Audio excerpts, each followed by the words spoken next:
belajar. Kesan-kesan saya selama kuliah di MM adalah skill atau kemampuan negosiasi, teknik presentasi, dan public speaking saya sangat terasah. Hal itu semua dapat saya lakukan dan diaplikasikan di beberapa bisnis yang saya jalankan. Assalamualaikum warahmatullahi wabarakatuh. Perkenalkan, nama saya Jaja Ahmad Sarjana. Sebagai lulusan dari MM Bistel Angkatan 1, IM Telkom atau sekarang adalah Telkom University, sangat bangga terhadap apa yang telah dicapai oleh sekolah ini.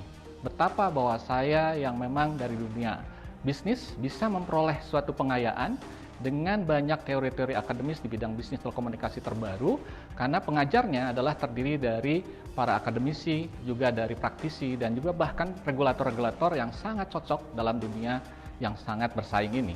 Assalamualaikum warahmatullahi wabarakatuh. Perkenalkan, nama saya Tengku Ferdi Febrian. Saya adalah alumni dari program Magister Management Telkom University. Saat ini kesibukan saya sebagai seorang konsultan di salah satu perusahaan advertising agency terbesar Indonesia, Publicis Group Indonesia.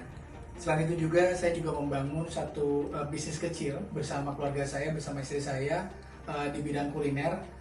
Dengan ilmu yang saya dapatkan di Telkom University, banyak sekali hal yang membuat saya lebih bisa memaksimalkan dalam menstrukturkan cara berpikir dan menstrategikan satu pola komunikasi, bagaimana mengkomunikasikan our school of thought kepada audiens, bagaimana kita menstrukturkan cara kita berpikir dan menjual sebuah konsep marketing. Demi terciptanya pemimpin masa depan terbaik, Magister Manajemen Telkom University berkomitmen untuk terus mengembangkan kompetensi dan kualitas, menghasilkan inovasi-inovasi terbaru dalam mendukung kemajuan ilmu pengetahuan di bidang manajemen bisnis berbasis teknologi digital, serta bersinergi untuk membuat perubahan bagi bangsa Indonesia dan dunia.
Selamat datang di program studi Magister Manajemen Telkom University.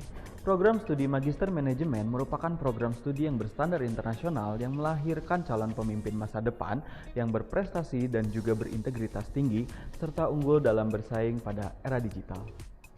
Didirikan pada tahun 1990, Magister Manajemen Telkom University dikenal dengan nama MBA Bandung.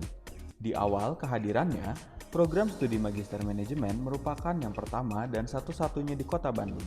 Hingga tahun 2013, telah mengalami 4 kali perubahan nama dan kini resmi berubah menjadi Magister Manajemen Telkom University setelah bergabung 4 institusi besar di bawah naungan Yayasan Pendidikan Telkom. Sebagai lembaga pendidikan, kami memiliki visi menjadi program studi berstandar internasional dalam bidang manajemen dan bisnis berdasarkan pengembangan ilmu pengetahuan yang berbasis teknologi digital serta berkontribusi pada pengembangan ekonomi sosial masyarakat pada tahun 2023. Dan untuk mencapai visi tersebut, kami berkomitmen menghasilkan lulusan menyelenggarakan penelitian dan pengabdian masyarakat di bidang manajemen bisnis berbasis digital yang berstandar internasional melalui kolaborasi inovatif bersama pemerintah, industri, media, dan komunitas yang berkontribusi secara luas bagi pertumbuhan ekonomi dan sosial masyarakat.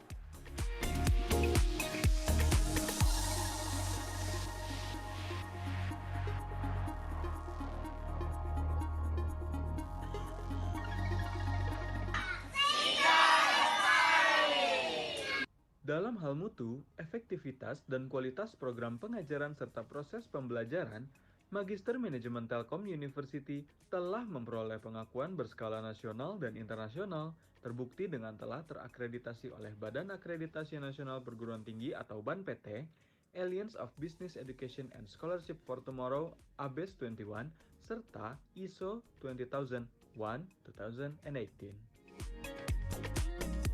Magister Manajemen Telkom University menerapkan sistem metode belajar studi kasus yang didukung oleh tim pengajar berkompetensi tinggi serta berpengalaman, tergambar dari banyaknya dukungan profesor dan doktor dari berbagai disiplin ilmu. Hai, saya Siska Noviaristanti PhD. Semangat pagi, saya Dr. Palti Marulitua Sitorus. Assalamualaikum warahmatullahi wabarakatuh. Perkenalkan, saya Dr. Ratri Wahyuning Tias. Semangat pagi.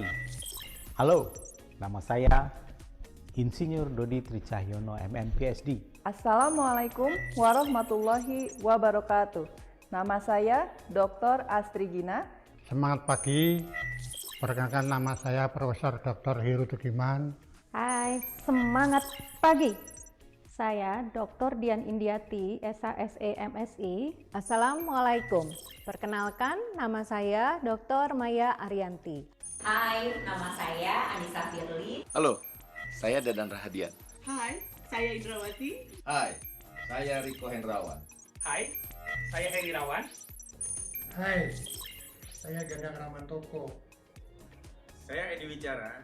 Kita udah nyoba ini, di rekrutmen sistem ini, robotik atau AI gitu ya, Artificial Intelligence itu kita pakai. Berikut petikan wawancara eksklusif jurnalis CNBC Indonesia, Tito Bosnia bersama Direktur Utama Angkasa Pura II berikut ini. Kita tidak lagi hanya sekedar fokus di hard infrastructure saja, tapi kita juga mulai mengembangkan kombinasi antara hard infrastructure dan soft infrastructure. Proses belajar mengajar dengan metode tersebut mampu mengembangkan potensi diri serta meningkatkan kemampuan eksplorasi dan analitikal mahasiswa dalam pemecahan sebuah masalah. Kami memberikan kesempatan kepada putra-putri bangsa untuk menjadi the next future digital business leader melalui beberapa pemilihan kelas serta program peminatan yang dapat disesuaikan dengan preferensi mahasiswa sehingga mampu menunjang karir profesional dalam berbagai bidang pekerjaan.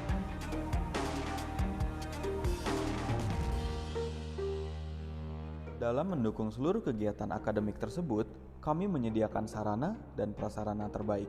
kami berkomitmen untuk terus mengembangkan fasilitas penunjang kegiatan akademik agar tercipta suasana belajar yang nyaman dan kondusif.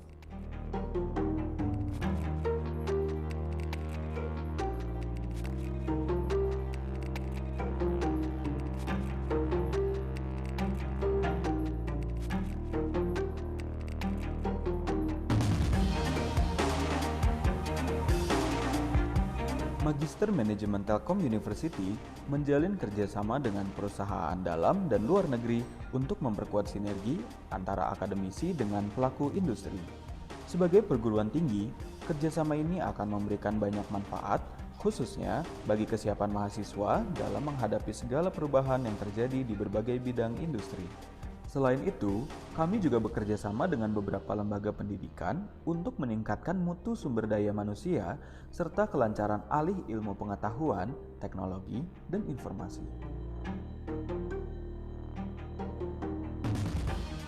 Setiap tahunnya, dosen dan mahasiswa Magister Manajemen Telkom University secara konsisten menghasilkan publikasi ilmiah berskala nasional dan internasional.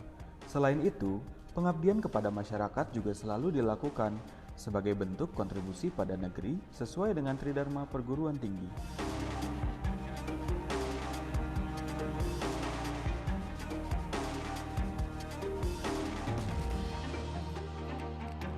Selamat sore Bapak dan Ibu semuanya. Alhamdulillah kita kembali lagi bertemu di dalam rangkaian acara webinar series online. Adalah bagaimana mencegah pandemi COVID ini muncul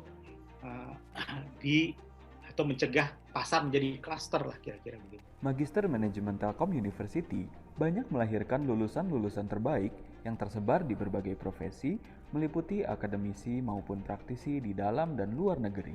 Assalamualaikum warahmatullahi wabarakatuh. Perkenalkan, nama saya Setianto Hantoro. Saya adalah alumni Magister Manajemen TELU tahun 2003 yang pada saat itu bernama Sekolah Tinggi Manajemen Bandung. Saya saat ini bekerja sebagai CEO atau Direktur Utama dari Telkomsel. Pengalaman saya berkuliah di TELU yang pada saat itu bernama Sekolah Tinggi Manajemen Bandung memberikan pengetahuan dan pengalaman terutama dalam hal pemecahan masalah. Nah, jadi kepada adik-adik yang akan mendaftar ke TELU, saya rasa kalian akan memperoleh pengalaman dan pengetahuan yang sama berharganya dengan saya. Hai, Assalamualaikum warahmatullahi wabarakatuh. Nama saya Rima Afriani Kusuma Dewi. Saya merupakan alumni Koop 8 Telkom University. Saat ini saya aktif sebagai pengajar di beberapa universitas, salah satunya adalah Universitas Telkom. Selain menjadi pengajar, saya juga aktif menjalankan beberapa bisnis, salah satunya adalah bisnis wedding organizer.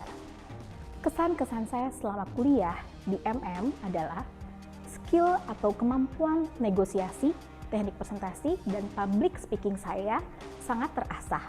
Hal itu semua dapat saya lakukan dan diaplikasikan di beberapa bisnis yang saya jalankan. Assalamualaikum warahmatullahi wabarakatuh. Perkenalkan, nama saya Jaja Ahmad Sarjana. Sebagai lulusan dari Bistel Angkatan 1 IM Telkom atau sekarang adalah Telkom University, sangat bangga terhadap apa yang telah dicapai oleh sekolah ini. Betapa bahwa saya yang memang dari dunia bisnis bisa memperoleh suatu pengayaan dengan banyak teori-teori akademis di bidang bisnis telekomunikasi terbaru, karena pengajarnya adalah terdiri dari para akademisi, juga dari praktisi, dan juga bahkan regulator-regulator yang sangat cocok dalam dunia yang sangat bersaing ini. Assalamualaikum warahmatullahi wabarakatuh. Perkenalkan, nama saya Tengku Ferdi Febrian. Saya adalah alumni dari program Magister Management Telkom University. Saat ini kesibukan saya sebagai seorang konsultan di salah satu perusahaan advertising agency terbesar Indonesia, Publicis Group Indonesia. Selain itu juga saya juga membangun satu bisnis kecil bersama keluarga saya, bersama istri saya di bidang kuliner. Dengan ilmu yang saya dapatkan di Telkom University, banyak sekali hal yang membuat saya lebih bisa memaksimalkan dalam menstrukturkan cara berpikir dan menstrategikan satu pola komunikasi, bagaimana mengkomunikasikan our school of thought kepada audiens, bagaimana kita menstrukturkan cara kita berpikir dan menjual sebuah konsep marketing. Demi terciptanya pemimpin masa depan terbaik, Magister Manajemen Telkom University berkomitmen untuk terus mengembangkan kompetensi dan kualitas, menghasilkan inovasi-inovasi terbaru dalam mendukung kemajuan ilmu pengetahuan di bidang manajemen bisnis berbasis teknologi digital, serta bersinergi untuk membuat perubahan bagi bangsa Indonesia dan dunia.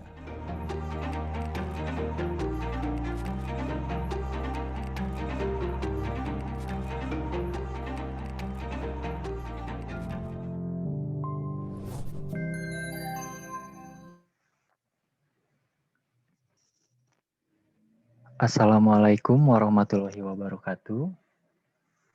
Waalaikumsalam warahmatullahi wabarakatuh. Selamat sore Bapak Ibu semuanya.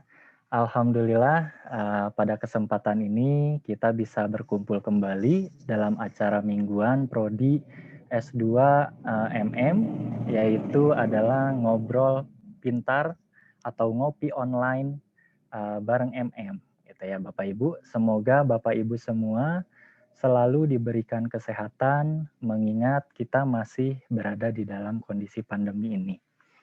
Oke, kami ucapkan juga terima kasih kepada Bapak Ibu semua yang telah meluangkan waktunya untuk acara ngopi online bareng MM minggu ini. Baik Bapak Ibu, pada kesempatan ini perkenalkan saya Ardan Gani Assalam yang akan memandu acara di sore hari ini.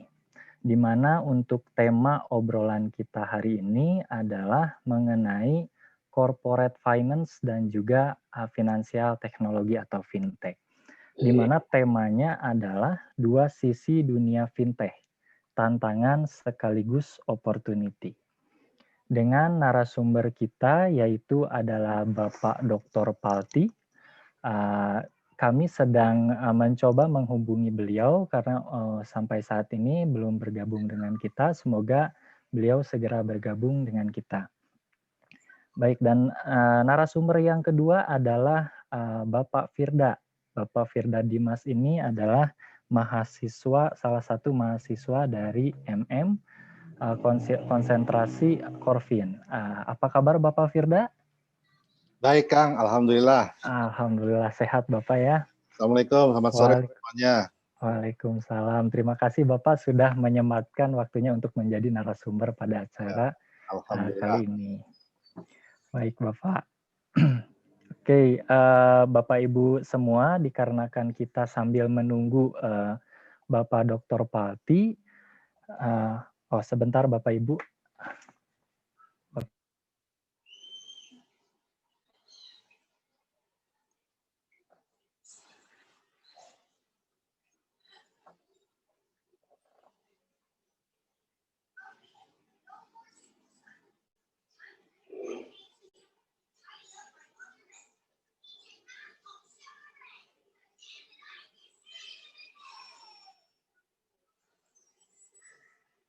Oke Bapak Ibu semua, sambil menunggu Bapak Palti barusan sudah menghubungi saya, namun sepertinya jaringannya sedang tidak baik. Sambil menunggu narasumber kita, saya meminta dulu kepada admisi. Di sini ada Ibu Nur, barangkali akan menyampaikan sedikit informasi mengenai admisi sambil menunggu narasumber kita. Mungkin Ibu Nur sudah siap untuk menyampaikan? Baik, siap. Selamat sore Pak Ardian. Selamat sore. Ya, Ibu. Selamat sore semuanya, Bapak Ibu. Terima kasih. Ini sambil menunggu Pak Palti, jadi saya coba informasikan untuk program Pascasarjana yang dari admisi. Baik.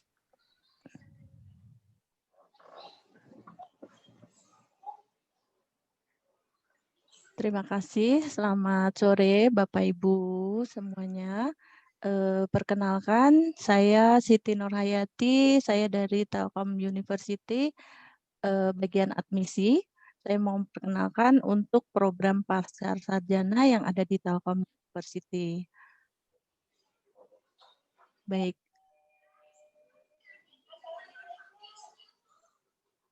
Untuk program studi S2 yang ada di Telkom University, satu ada Magister Manajemen, yang kedua ada Magister Informatika, yang ketiga ada Magister Teknik Elektro, yang keempat ada Magister Teknik Industri, Dan yang kelima, prodi baru, yaitu Magister Desain.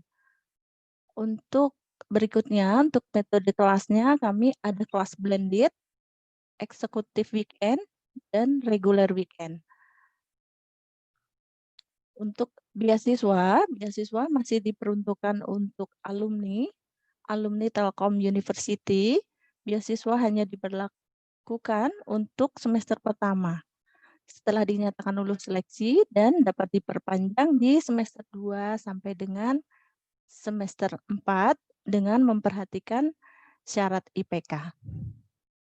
Baik, berikutnya untuk syarat umum pendaftaran S2, di sini ada ijazah S1, transkrip nilai S1, ada sertifikat TPA dari Bappenas, berikutnya ada sertifikat TOEFL atau mungkin kalau dari Telkom University ada EPRT, berikutnya ada rekomendasi dari perusahaan, atau mungkin kalau yang ini bisa dari dosen wali, atau mungkin dari dosen pembimbing. Berikutnya ada rencana tesis dan mengikuti tes wawancara. Khusus untuk prodi teknik, wajib mengikuti tes potensi keahlian atau TPK. Berikutnya untuk pendaftaran online. Pendaftaran online peserta bisa membuat akun nanti di smb.telkomuniversity.ac.id. Di sini nanti bisa cek buka akunnya. Yang kedua, bisa mengisi biodata lengkap. Mohon dapat disiapkan ada soft copy foto, ijazah, transkrip nilai, dan sertifikat TPA maupun sertifikat TOEFL. Untuk ketiga adalah cek nomor transaksi. Berikutnya ada pembelian PIN sebesar 450.000, bisa melalui BNI, Mandiri, Link Aja, ataupun Tokopedia. Langkah kelima yaitu aktivasi untuk kode PIN, bisa melalui website kami smb.telkomuniversity.ac.id. Yang keenam, cetak kartu peserta. Baik, selanjutnya untuk tes TPA dan TOEFL bisa dilaksanakan di Telkom University. Berikut adalah tanggal-tanggal pelaksanaan untuk program tes TPA dan EPRT ataupun TOEFL. Baik, dalam waktu dekat ada di 19 Desember 2020. Untuk pendaftarannya bisa melalui link kami di sini, ada smb.telkom.ac.id untuk pendaftaran TPA. Biaya pendaftaran sebesar 450.000. Berikutnya adalah pendaftaran TOEFL, bisa didaftarkan di link ini. Baik, berikutnya untuk pendaftaran atau pembelian PIN bisa dilakukan satu melalui online, bisa melalui virtual account dari BNI. Berikutnya ada metode offline. Berikutnya ada menggunakan metode online juga melalui Link Aja. Yang keempat ada metode pakai FinPay. FinPay bisa dibeli di Alfamart ataupun di Indomaret. Berikutnya melalui Tokopedia. Baik, berikutnya untuk timeline pendaftaran. Timeline pendaftaran sebenarnya untuk program S2 sudah kami buka di 5 Oktober 2020 sampai dengan 8 Januari 2021. Berikutnya untuk tes TPA, berikutnya lagi untuk tes interview dan TPK bisa dilaksanakan tanggal 11 sampai dengan 15 Januari 2021. Berikutnya 28 Januari pengumuman kelulusan. Pengumuman kelulusan, setelah itu nanti bisa melakukan registrasi dari tanggal 28 Januari sampai dengan 5 Februari 2021. Untuk perkuliahan bisa dimulai di 8 Februari 2021. Baik, untuk informasi lebih lanjut bisa lewat email kami ataupun bisa melalui hotline. Baik, bisa paskas Instagram ataupun Facebook kami ataupun di Twitter kami di Telkom Magister Telkom University. Baik, terima kasih Bapak Ibu untuk informasi tentang Pascasarjana yang ada di Telkom University. Untuk informasi lebih lanjut bisa hubungin di hotline kami ataupun di smb.telkomuniversity.ac.id. Baik, terima kasih banyak atas waktunya Pak Ardian. Selamat datang Pak Palti. Terima kasih banyak informasinya. Terima kasih. Akhir kata, Assalamualaikum warahmatullahi wabarakatuh. Waalaikumsalam warahmatullahi wabarakatuh. Baik, terima kasih Ibu Nur atas informasinya mengenai S2-nya. Baik Bapak Ibu semua, kita kembali lagi kepada acara ngopi online bareng MM. Di sini sudah hadir narasumber kita Bapak Palti. Apa kabar Pak Palti? Damang Pak? Halo Pak Palti? Masih di mute Pak? Oh ya. Sehat Pak? Damang Pak, sehat. Terima kasih. Alhamdulillah. Masuk tadi nggak tahu ini kenapa. Jaringan mungkin Pak ya? Ya betul. Baik, terima kasih Bapak. Di sini juga sudah hadir Ibu Dekan kita, Ibu Ratri Wahyuning Tias. Selamat sore Ibu Ratri. Selamat sore Pak Palti, Pak Ardan. Sore. Ya, sore Ibu, terima kasih. Monggo, silakan. Ya, terima kasih juga kepada Bapak Bredi dan juga Pak Riko, dosen MM juga. Baik, Bapak, Bapak Palti ini adalah, saya akan membacakan sedikit nih CV singkat beliau, Pak Palti, gitu ya. Bapak Palti Maruliptua Sitorus ini lahir di Sidikalang 27 Juni 1970 ya Pak ya. Ya, baik. betul. Nah, beliau ini adalah dosen senior di MM, gitu ya. Nah, di mana selain sebagai dosen senior juga, Bapak ini aktif sebagai konsultan di bidang telekomunikasi, terutama untuk financial corporate management dan juga performance management ya Pak ya. Ya, betul. Baik, dan di sini juga Bapak sangat aktif sekali mengikuti banyak sekali asosiasi. Salah satunya adalah Indonesia Institute Corporate Directorship, terus ada juga Ikatan Sarjana Ekonomi Indonesia dan masih banyak lagi. Wah, ini obrolan kita santai tapi sangat berisi nih Pak ya. Alhamdulillah narasumber kita sangat luar biasa, di mana untuk tema kali ini yang akan diangkat oleh Bapak Palti adalah mengenai dua sisi dunia fintech, tantangan sekaligus opportunity, di mana merupakan topik yang sangat menarik, gitu ya, karena seperti kita ketahui fintech ini lagi booming ya Pak di Indonesia ya Pak. Ya betul sekali ya. Lagi booming sekali gitu, jadi banyak sekali aspek-aspek usaha, aspek atau sektor-sektor yang beralih dari tradisional menjadi ke digitalisasi, salah satunya dari sektor keuangan ya gitu ya Pak. Baik, untuk mempersingkat waktu nih Pak Palti, kita mulai saja obrolan kita ya Pak. Bagaimana Pak? Oke, silakan Pak. Silakan. Oke Pak. Sebelum ke yang berat-berat nih Pak nih, saya mau bertanya dulu nih Pak Palti. Ya, silakan. Sebenarnya apa sih corporate finance itu Pak, dan juga fintech itu apa sih Pak? Bagi yang belum tahu nih Pak. Oke, baik. Terima kasih Pak Ardan dan rekan-rekan semuanya. Selamat sore untuk kita. Sebenarnya kita harus mulai dulu, ini adalah terkait dengan yang disebut dengan ada yang istilahnya VUCA ya, VUCA, Volatility, Uncertainty, Complexity, dan Ambiguity ya. Itu berubah ya dari VUCA yang sifatnya volatile, tadi uncertain, kemudian kompleks, kemudian ambiguity, berubah menjadi tuna. Ya, jadi tuna itu apa? Namanya T-nya itu kalau tadi adalah V, Victor, sekarang berubah menjadi turbulence. Ya, turbulence, kemudian uncertainty, novelty, N-nya, tuna tadi ya, tuna, novelty, dan terakhir itu adalah ambiguity. Nah, dari sinilah kita bercerita kenapa kita membutuhkan yang disebut dengan corporate finance dan juga fintech ya. Jadi kalau kita lihatkan corporate finance itu adalah terkait dengan apa sih tentang keuangan dalam sebuah perusahaan ya. Mulai dari mana dia bisa mendapatkan uangnya untuk mendapatkan pemodalan sampai kepada bagaimana uang itu dikelola dengan baik di dalam satu perusahaan. Itu barangkali yang sederhananya kita belajar yang disebut dengan Corfin ya.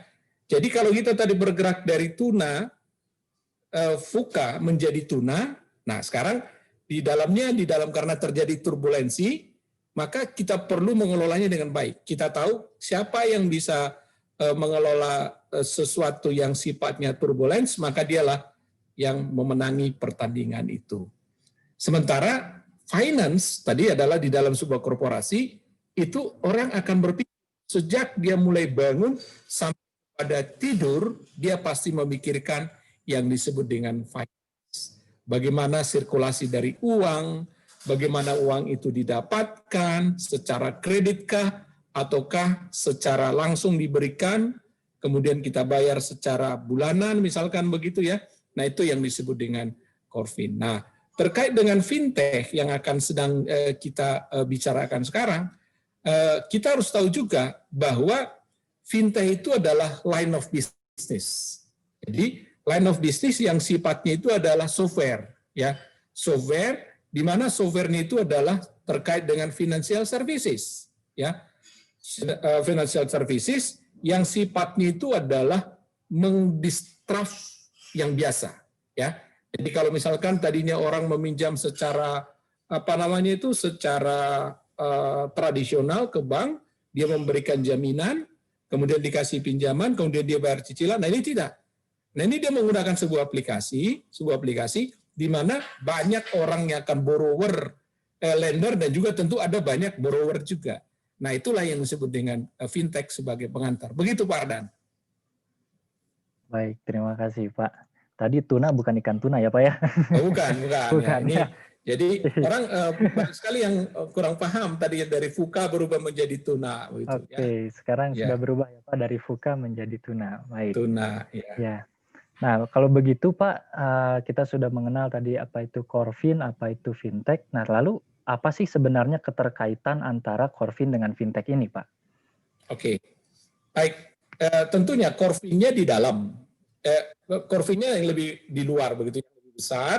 Kemudian di dalamnya ada fintechnya, Jadi fintech adalah bagian daripada Corfin, ya. Nah, bagaimana cara mengelolanya? Nah, itu adalah dengan cara aplikasi yang tadi saya sebutkan.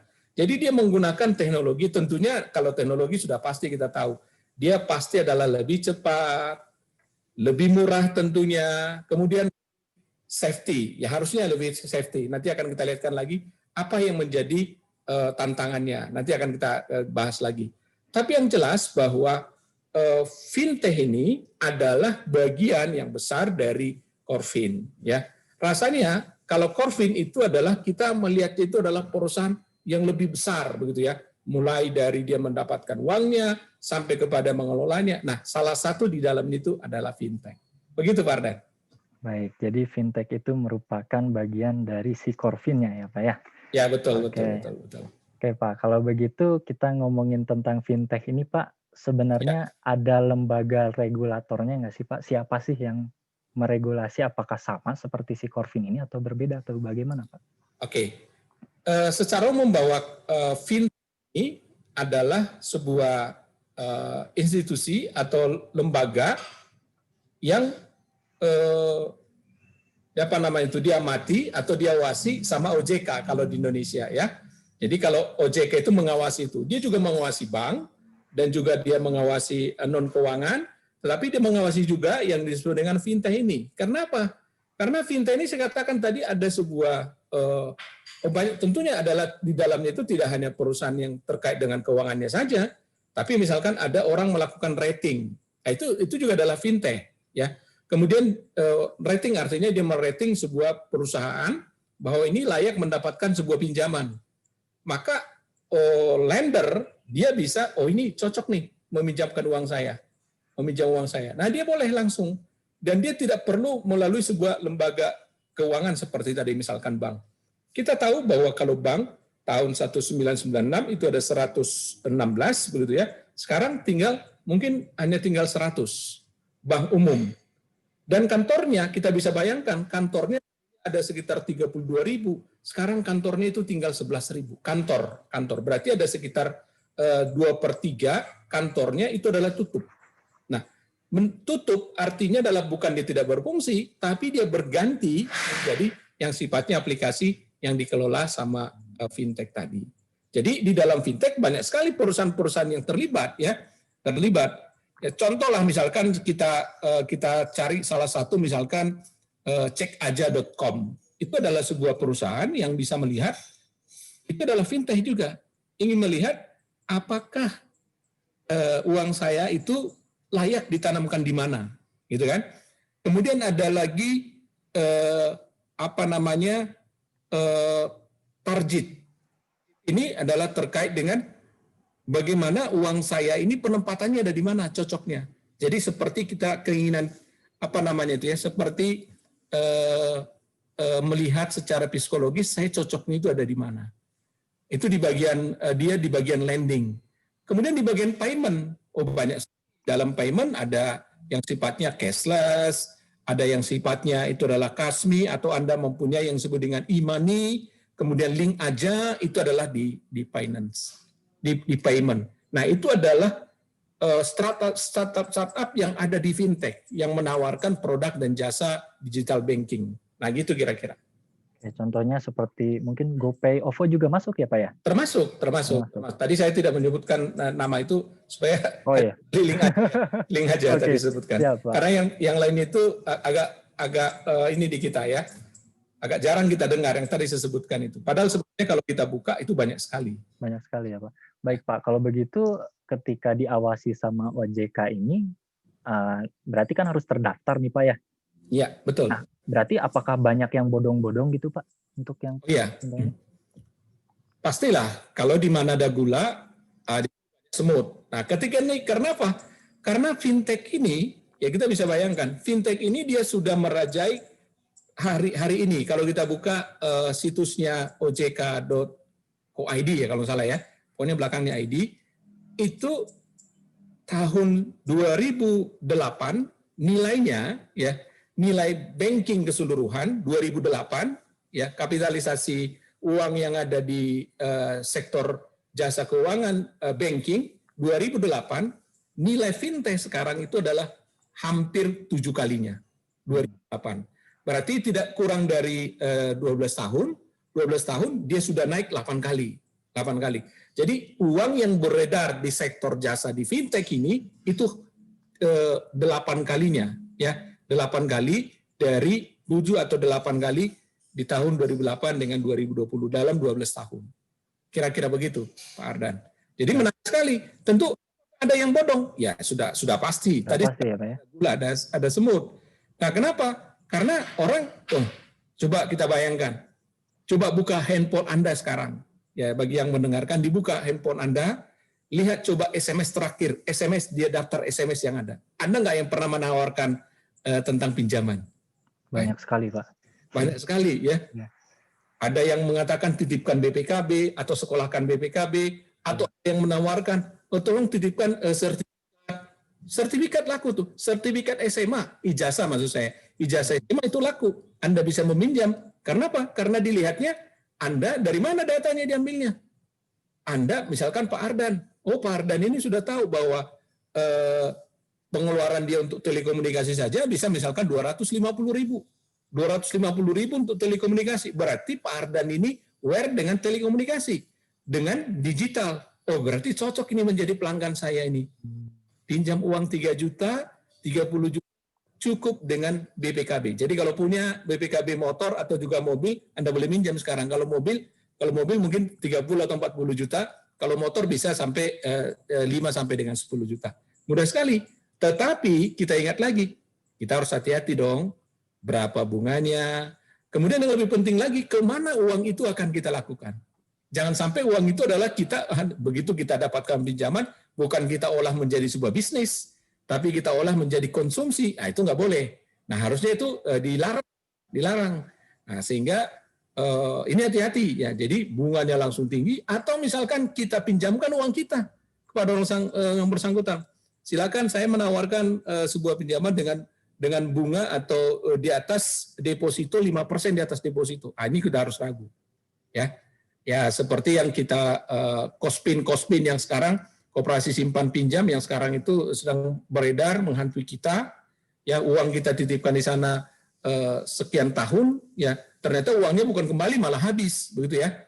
hanya dikasihkan bunganya saja, ternyata uang kita sudah nggak ada lagi. Nah, ini harus hati-hati. Kita cek, lagi-lagi kita cek di OJK, ya, terdaftar atau tidak. Begitu Pak Ardan. Ya Pak, nanti berarti kita harus cek dan recheck dulu apakah perusahaan tersebut memang berizin atau tidak ya Pak ya. Betul. Baik Pak, karena ini fintech ini sangat booming, lalu tantangan yang dihadapi oleh para pelaku usaha itu sebenarnya dengan adanya fintech ini? Oke, nah sekarang bagi pelaku usaha, saya punya mahasiswa alumni, ya, tapi dia tidak lulus di alumni, artinya alumninya bukan alumni dari tapi alumni dari MBTI, begitu ya, MBTI kita di S1. Dia menjadi salah satu salah satu kepala divisi lah, kepala divisi, saya sebut saja link aja begitu ya, link aja di Indonesia Timur, ya, di Indonesia Timur. Nah, apa yang mereka dapatkan? Kita tahu bahwa link aja ini adalah micropayment, ya, micropayment seperti misalkan OVO dan seterusnya tadi sudah disebutkan ya. Nah, kira-kira mereka dapat dari mana sih?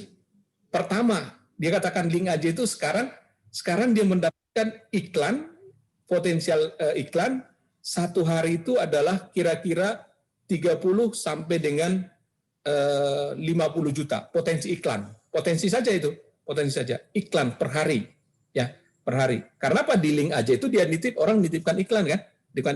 Iklan apa saja gitu kita sebutkan. Nah, dari sana karena dia bermain di sektor digital. Kemudian satu lagi adalah di bidang asset management atau trading. Ya, trading. Jadi dia melakukan yang disebut dengan Bareksa, ya, namanya teman saya ada yang menjadi kepala di Bareksa.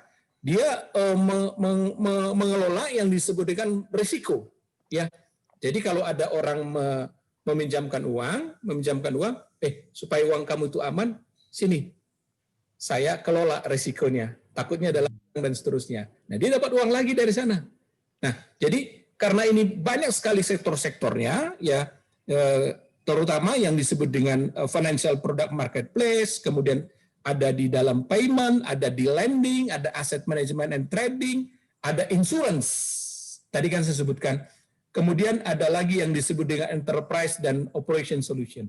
Nah, orang-orang yang bisa paham yang disebut dengan coding, yang disebut dengan lulusan-lulusan tadi dari MBT yang sebutkan, dia bermain di sini nih. Dia membuat sebuah aplikasi yang terkait dengan fintech-nya. Ya. Begitu, Ardan. Baik Pak, berarti peluangnya sangat besar sekali ya Pak? Banyak sekali. Fintech ini ya. Ya, saya katakan tadi paling tidak ada 6 sektor ya, 6 sektor startup fintech yang menawarkan produk dan jasa digital. Kalau misalkan kita mau terjun ke dunia ini, apa sih Pak? Awalnya tuh seperti apa sih Pak yang harus dipersiapkan? Oke, ya tentu persiapannya, basicnya tentu adalah pengetahuan tentunya ya. Pasti pengetahuan. Pengetahuan itu didapat di mana? Pengetahuan tentu adalah bisa dari belajar atau juga pengalaman dari luar, atau orang bisa menceritakan experience-nya, kemudian dia bisa meniru, mengamatinya. Tapi yang jelas bahwa ini adalah bersumber dari belajar tentang finance. Ya, semua orang saya katakan tadi adalah teman-teman saya atau alumni kita yang dari MBT, dasar kamu apa? Mengetahui yang disebut dengan finance. Paling tidak dia mengetahui yang disebut dengan mengevaluasi sebuah perusahaan.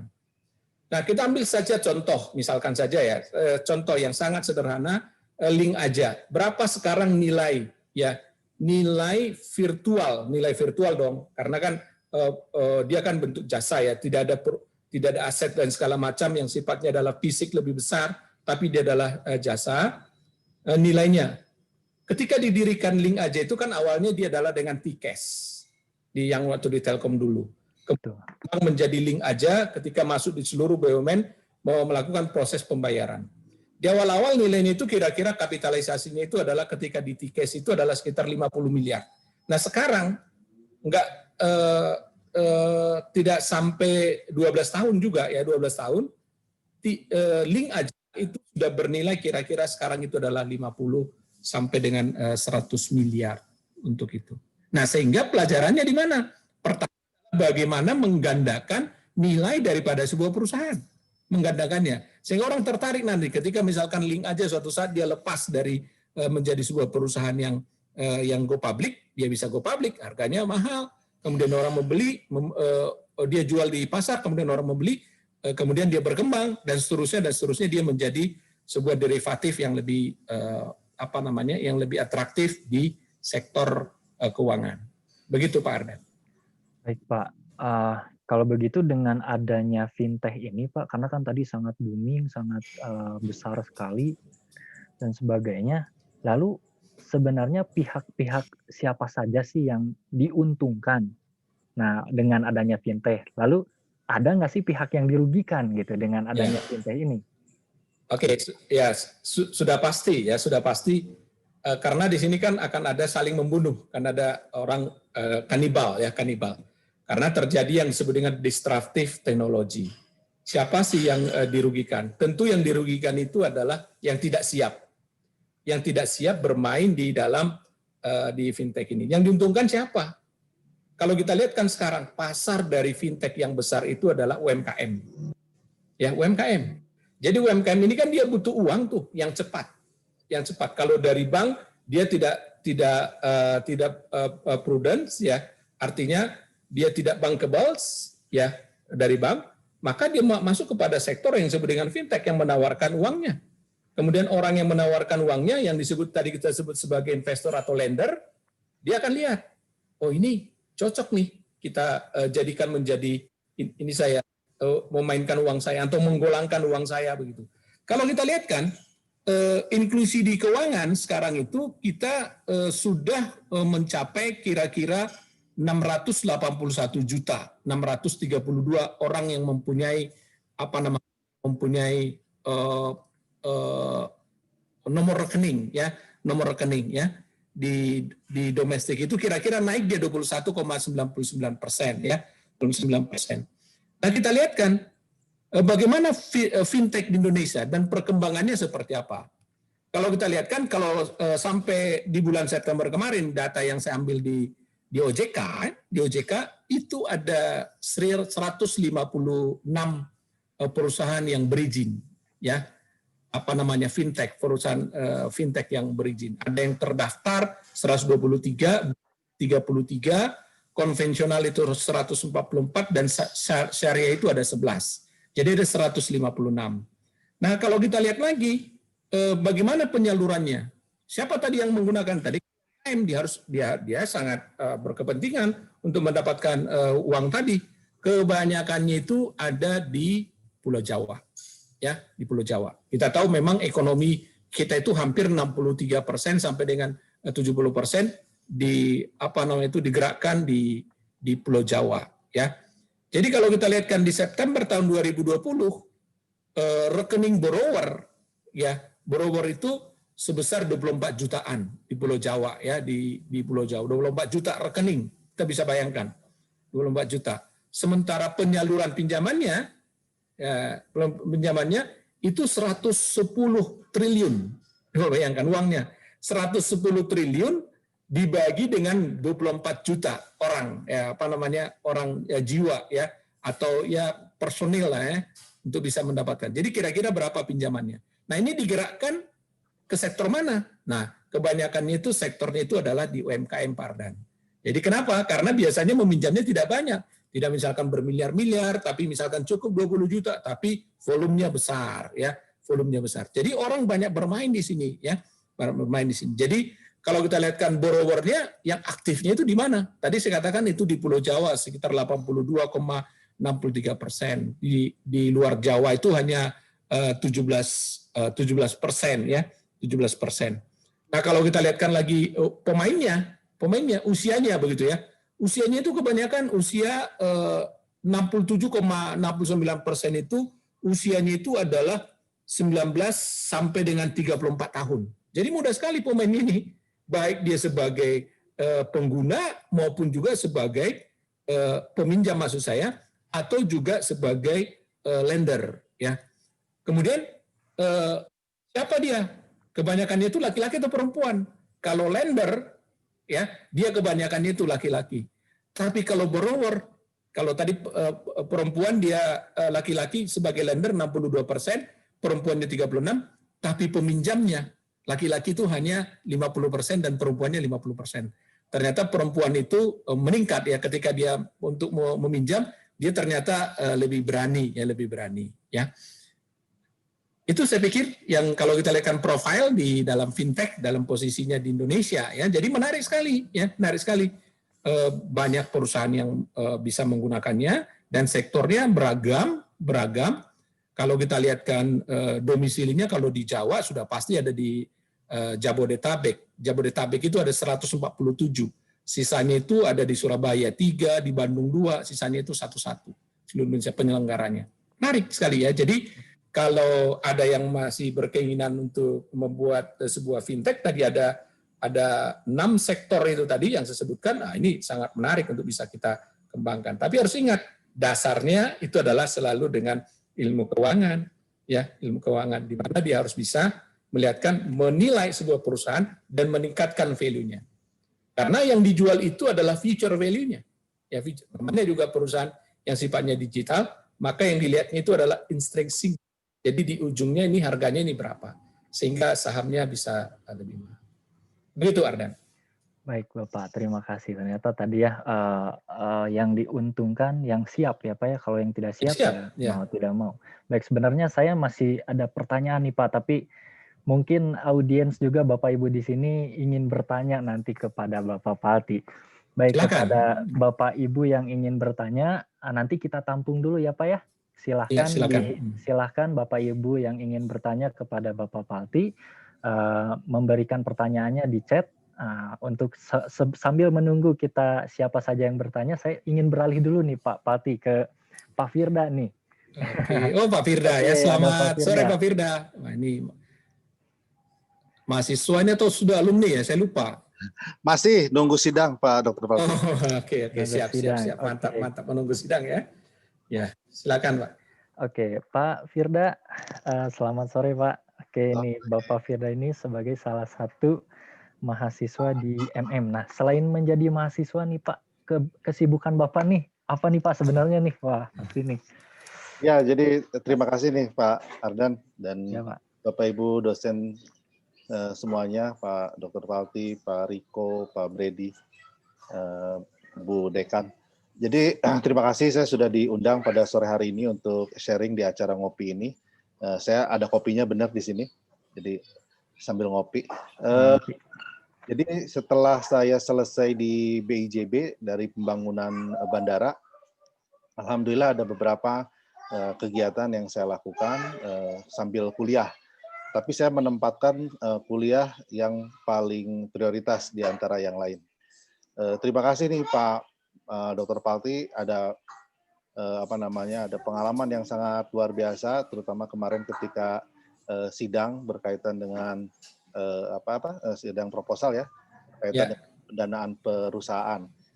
Kemarin alhamdulillah jadi satu pengalaman juga untuk melakukan pembiayaan bagi pembangunan rumah sakit Pak. Ya, good. Soekarno-Hatta nomor 550 Rumah Sakit Edelweiss. Jadi saya juga alhamdulillah terlibat di sana untuk pendanaannya. Ada yang menarik sebenarnya Pak Ardan ketika diundang untuk fintech ini. Kebetulan saya juga sama teman-teman lagi bikin fintech Pak Dr. Palti. Wah, di sektor apa Pak? Pembiayaan syariah. Jadi kalau tadi ada ya saya sampaikan. Ada, ya. Jadi kalau bisa, tapi memang kami masih di web, belum sampai ke aplikasi di mobile. Bisa dicek, ada kresya.com. Oh, oke. Itu sudah kita mulai. Ya mudah-mudahan ada manfaatnya. Ya, amin.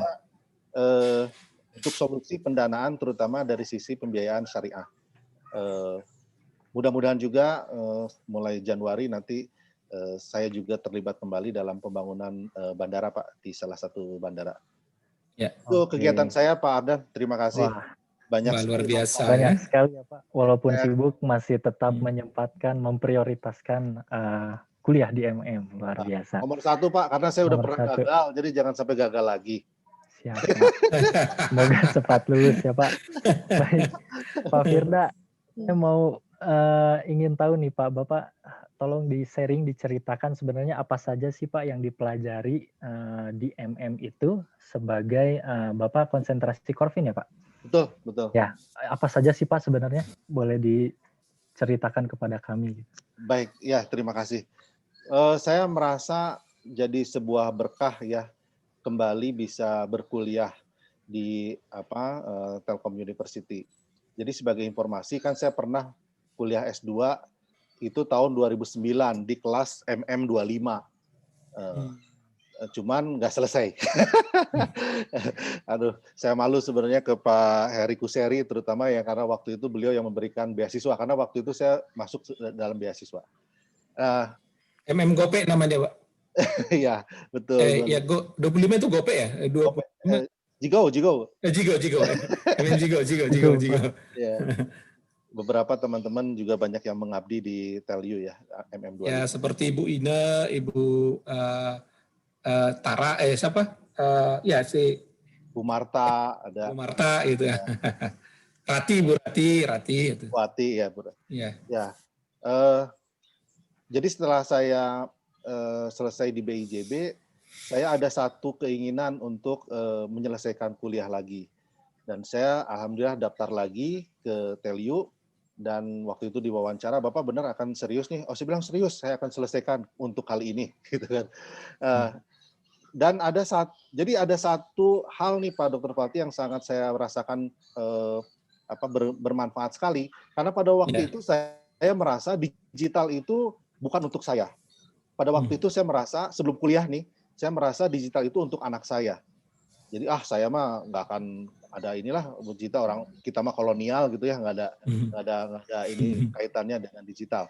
Tapi dalam satu kuliah umum yang disampaikan oleh Pak Priantono yang mantan Direktur SDM Telkom itu sangat menyentuh saya sekali bahwa ternyata digital fortek itu di Indonesia masih sangat kecil, di Portek yang masih sangat kecil, belum sangat besar, dan mungkin akan membesar, itu sebelum pandemi, akan sangat membesar di 5 tahun atau 10 tahun yang akan datang. Bahkan ternyata lebih cepat karena ada pandemi. Sehingga pada waktu itu saya berpikir, digital itu sangat penting. Saya akan merasakan, karena insya Allah 5 tahun, 10 tahun lagi, mungkin saya masih hidup dengan rata-rata hidup orang Indonesia, dan saya akan merasakan itu. Sehingga dari situ saya mulai belajar, ini digital harus saya pelajari. Dan kebetulan saya lihat di mata kuliah di Telyu, semuanya berbasis digital, finansial digital gitu ya, talenta digital, operation digital. Wah, jadi sangat penting sekali. Nah, berkaitan dengan di penjurusan saya di keuangan, karena saya setelah dari BIJB tadi saya punya satu keinginan, punya satu ambisi untuk ingin mempelajari bagaimana melakukan pembiayaan infrastruktur. Nah, kemarin kan kita alhamdulillah bisa membangun bandara dan di Banjarnegara dan bisa tuntas, selesai. Masalah rame itu hal yang lain lagi berarti. Tapi kalau masalah pembangunan sudah selesai dilaksanakan dengan skema pendanaan. Nah, makanya kenapa tesis saya juga saya ngambil tentang pendanaan infrastruktur, karena saya merasa infrastruktur ini perlu kreativitas pendanaan. Nah, muncul dengan ada kaitannya dengan digital.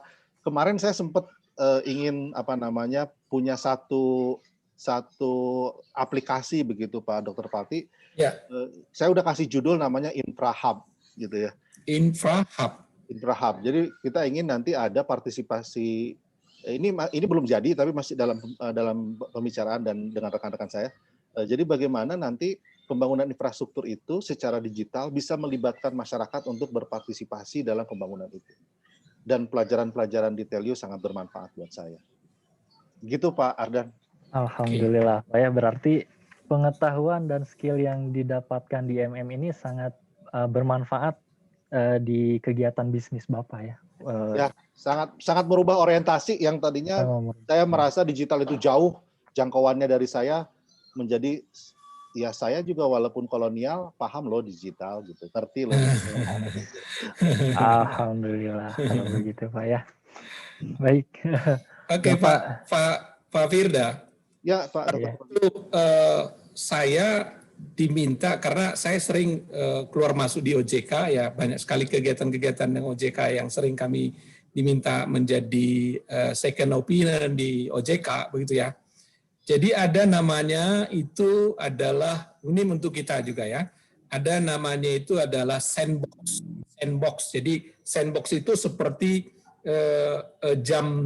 zaman dulu yang pasir, tuh ada pasir kan, gitu, sehingga ini berapa menit gitu kan. Ingat ya, jadi ada pasir yang tetes gitu kan. Nah, sandbox ini itu adalah ada sebuah program menyehatkan perusahaan-perusahaan di bawah fintech agar supaya lebih sehat. Yang tadinya dia ada sakit, kemudian disehatkan. Nah, salah satu yang menarik kemarin itu adalah untuk di sektor payment. Jadi kalau fintech itu ada paling tidak ada 6 sektornya. Kebanyakannya itu yang masuk sandbox itu adalah di payment. Jadi dia bagaimana mengelola uang orang, ya, bagaimana mengelola uang orang. Seperti tadi Pak Firda, kalau dia ingin membangun nanti sebuah apalah namanya begitu ya, yang biasanya itu belakangnya itu ada yang disebut dengan cash, ada yang disebut dengan less begitu kan, ada pay begitu di belakang-belakangnya.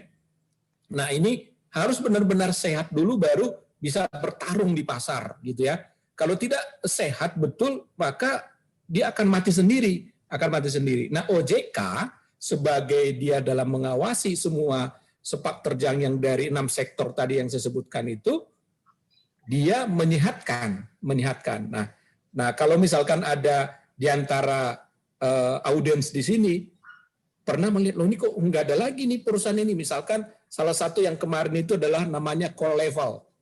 Di Indonesia nih Call Level ini masuk sandbox dia. Dia adalah di asset management and trading. Di trading dia di Call Level. Karena nggak sehat, nah dimasuk dulu sandbox. Apanya yang dikasih? Ya dikasih ilmu tentang keuangan oleh sininya, siapa namanya? Oleh OJK kepada board-nya di sana. Kemudian bagaimana mengelola bisnis yang benar. Kemudian ada yang dicari suntikan dananya. Begitulah kira-kira. Nah, jadi pemerintah sangat memikirkan yang disebut dengan fintech ini, terutama dia adalah di startup-nya. Jadi tadi contoh yang disampaikan sama Pak Firda itu ya bukan tidak mungkin ya ke depan kelipatannya itu adalah dia adalah tidak linear lagi tapi dia adalah eksponensial bertumbuhnya begitu. Perusahaan-perusahaan seperti yang Firda sampaikan tadi. Baik, Bapak-bapak nih sudah mulai ada yang bertanya nih Bapak-bapak kepada kita undang aja kalau gitu ya Pak. Silakan. Ada Pak Suparti nih mungkin ingin menyampaikan langsung, kita ngobrol bareng Pak Suparti nih. Mangga mau Pak Ardan, mohon maaf saya Ibu. perempuan. Punten Ibu. Siswa kita ini Bu Parti. Punten Ibu. Iya Pak Parti, mohon izin. Tadi saya kan tertarik awal pembicaraan itu bahwa di pembicaraan ini fintech itu ada peluang dan ada tantangan. Nah, saya pengen tahu, saya kan awam banget nih untuk fintech. Tantangannya seperti apa dan peluangnya itu dengan adanya fintech itu seperti apa? Untuk kehidupan sehari-hari aja Pak Falti, biar mudah dicerna. Baik, terima kasih Pak Falti. Ya. Langsung Pak Ardan? Enggak Bapak, langsung saja. Baik Bu Suparti. Jadi memang harapan kita sih ya saya tadi saya katakan di background saya karena sekarang itu sering bolak-balik ke OJK sehingga tahu betul apa yang terjadi di sana ketika mereka melakukan pengawasan. Dan kebanyakannya itu adalah banyak yang fintech-fintehan gitu ya. Ada yang fintech-fintehan. Jadi yang abal-abal dan itu menjadi tantangan bagi kita bagaimana cara menyehatkannya. Nah, saya mulai dulu dari peluangnya.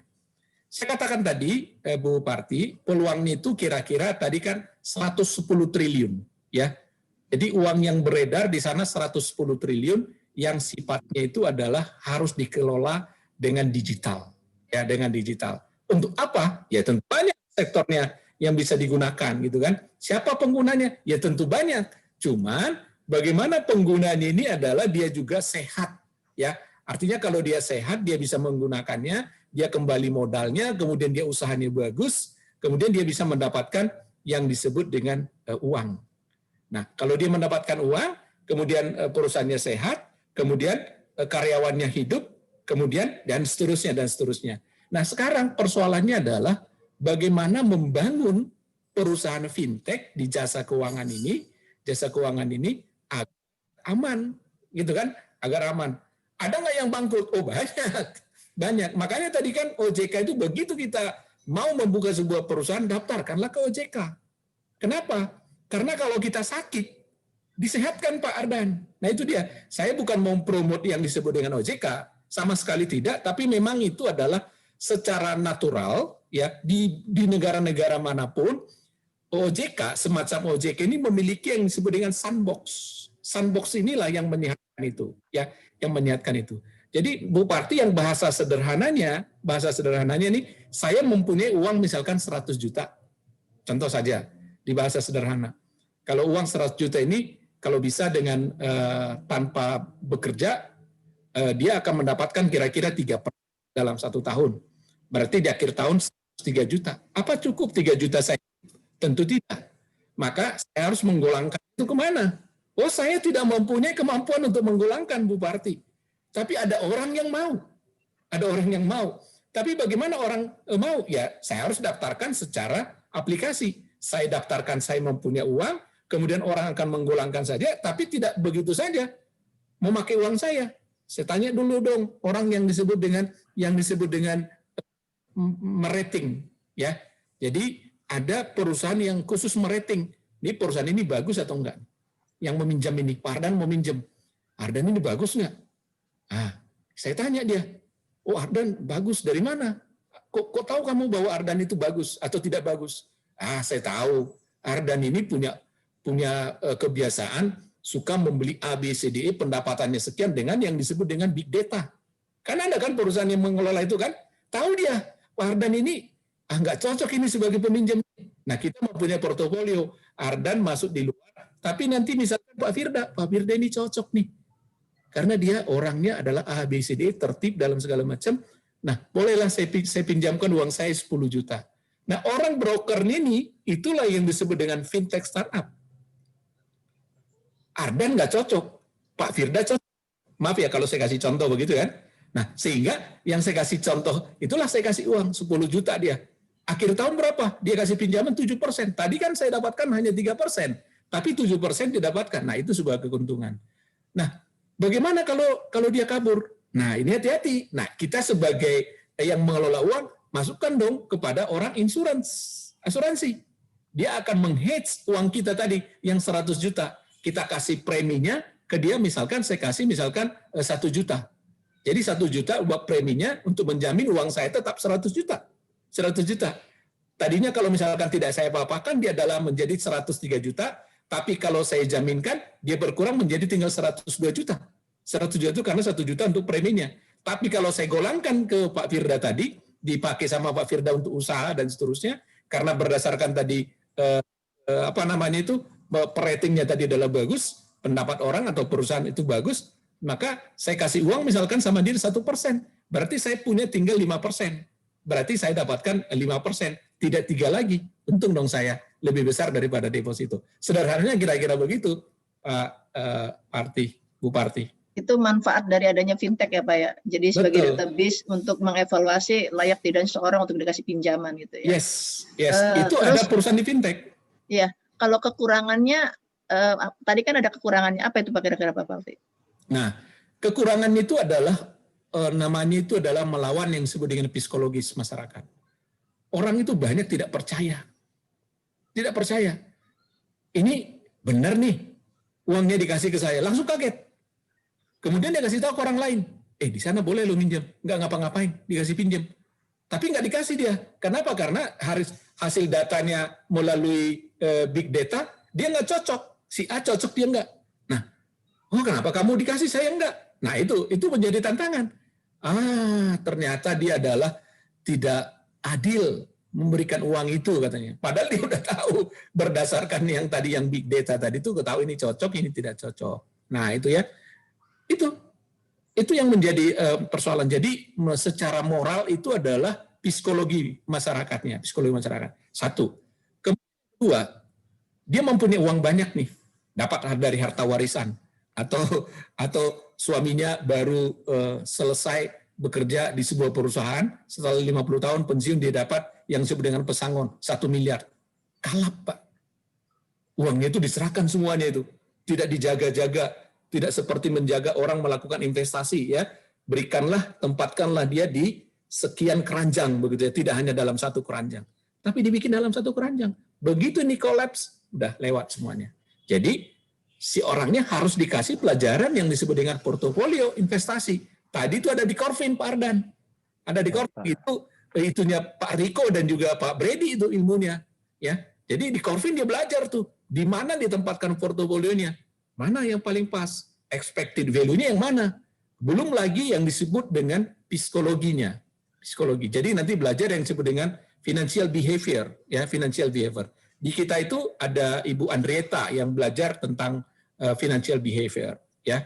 Atau juga mungkin Ibu Ola juga financial behavior. Nah, kita lihat bagaimana perilaku dia mengelola keuangan ini ya, mengelola keuangan ini. Begitu Ibu Parti yang sederhananya. Baik, terima kasih Pak Parti. Ya Bu Parti, sukses belajarnya Bu. Terima kasih. Terima kasih Bu Parti atas pertanyaannya. Baik, kita langsung aja Pak, karena waktunya sudah mulai mepet ya, tapi pertanyaan lumayan banyak nih Pak.